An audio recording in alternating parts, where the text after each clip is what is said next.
Good morning. We're well up Long Canyon. I think the trail here has long since petered out. So I'm going to break here and talk some anime before heading back down.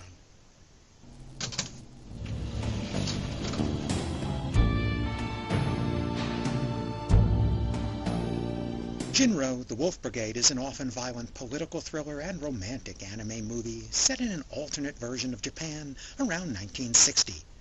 In the aftermath of the post-war occupation and the Korean War, Japan has turned its efforts to a rapid economic growth and rising consumerism.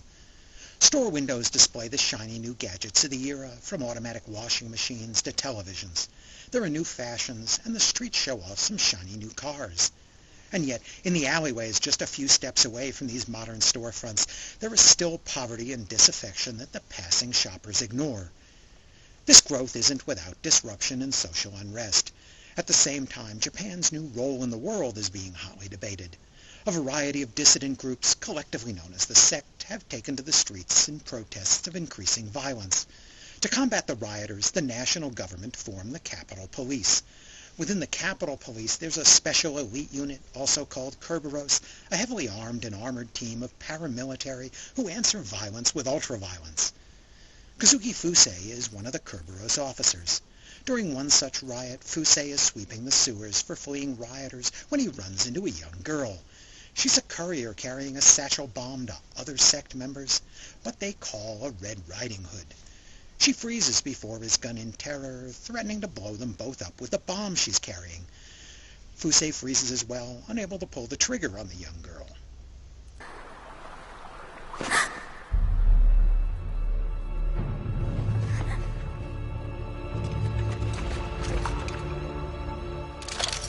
Yosen.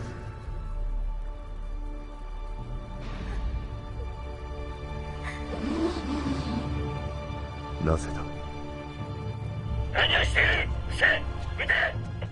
Later, Fusei is disciplined for his failure to shoot and sent back to the training academy. The man is having some psych problems from the incident. After he's told the girl's name, Fusei visits the mausoleum where she's buried and meets a similar-looking girl at her shrine, Kei. Their meeting is a bit stilted, but they seem to get along.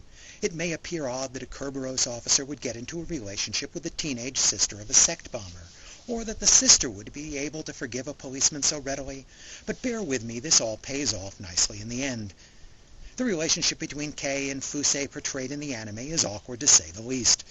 In addition to the differing cultures, there's a difference in age. They hang around together, but it's not clear exactly what kind of relationship they really have. Is this a romance or a surrogate big brother? Fusei's old training academy instructor, who's now retraining him, is curious about his pupil's girlfriend and the effect on his psyche. And Hene, Fusei's old friend from training, is interested in the relationship too. Meanwhile, Fusei is the focus of some intense political maneuvering.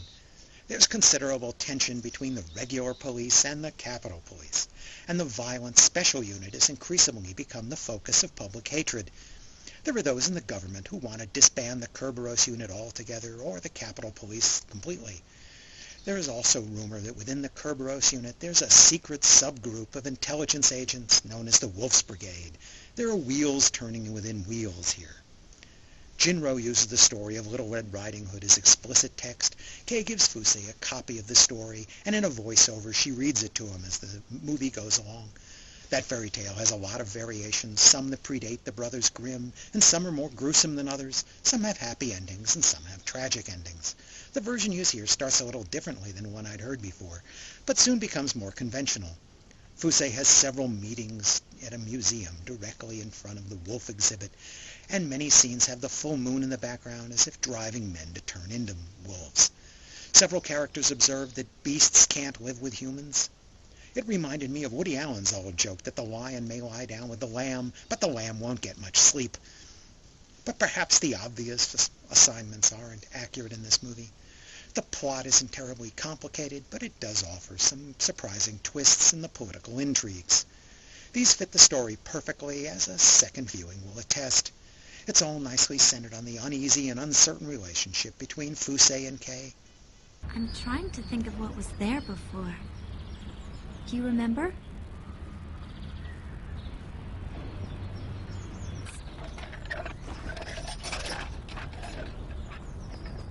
If a building can disappear in a single day, it might as well have never been there. It's kind of like when people die. Jinro is conceived by Mamoru Oshii, who directed the Pat Labor and Ghost in the Shell movies. This time he simply wrote the screenplay as an original story based in the world of his manga Kenro Densetsu. Oshii previously directed 2 live-action films set in this alternate world, Red Spectacles and Stray Dog. Both of these tell stories of Kerberos officers at a later time in this world, after the Kerberos unit is disbanded. However, neither is worth watching just for that connection, since both films are abstract to the point of weirdness, like an imitation of Federico Fellini. Neither is really about the world of Kerberos, and even Oshii confesses the reviews were god-awful. Jinro is the directing debut of Hiroyuki Okiura, who worked with Oshii on Pat Labor and as animation director for Ghost in the Shell. In an interview included with the DVD, he admits to being reluctant to direct a movie that had been scripted by his mentor. It was Okiura who insisted on an original story that included romance. He's done a great job energizing the screenplay. His pacing is much tighter than Oshii's, though a few of the scenes with the politicians are still drawn out a bit too long. It's important to the story what they decide to do, but since they're very minor characters, it's not really important how they make those decisions. Director Okiura is too young to actually remember the era where the story takes place, but he's given it a good look anyway, using photos and newsreel footage, I assume. He's given the whole film a slight period look by placing a very light sepia tinge to the artwork that makes it appear like an old film where the color is just faded a little bit. He's also captured the feel of the old setting with an it-was-new-then atmosphere. Okiura has also done a fine job bringing out the emotions of the characters in subtle ways. It's hard to truly appreciate how well he's captured these personalities in just one viewing, and when he reaches those moments of raw terror or sorrow, he composes them beautifully too. When there's action, the Kerberos force doesn't run around with fast-paced movement, so much as sweep forward with methodical mayhem, and he doesn't turn his camera away from that violence. There's plenty of blood in Jinro. The animation from Production IG is flawless. It's detailed in every way, capturing the period and history and bringing it to life. Minor points, such as small blemishes on the wall or a girl with one sock that's fallen down as she ran, enhance that verisimilitude. It's also full of fluid animation and an incredible amount of simultaneous movement.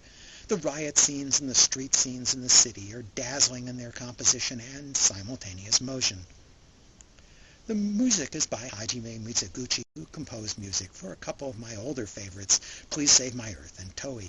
His soundtrack here is really splendid.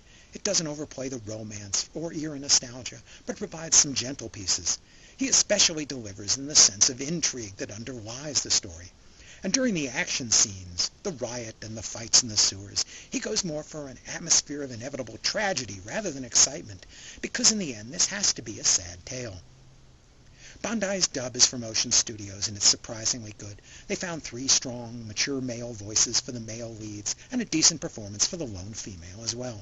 I give Jinro 4.5 stars. It's a nicely integrated story of intrigue and human relationships that provokes several emotional responses, not all of them pleasant.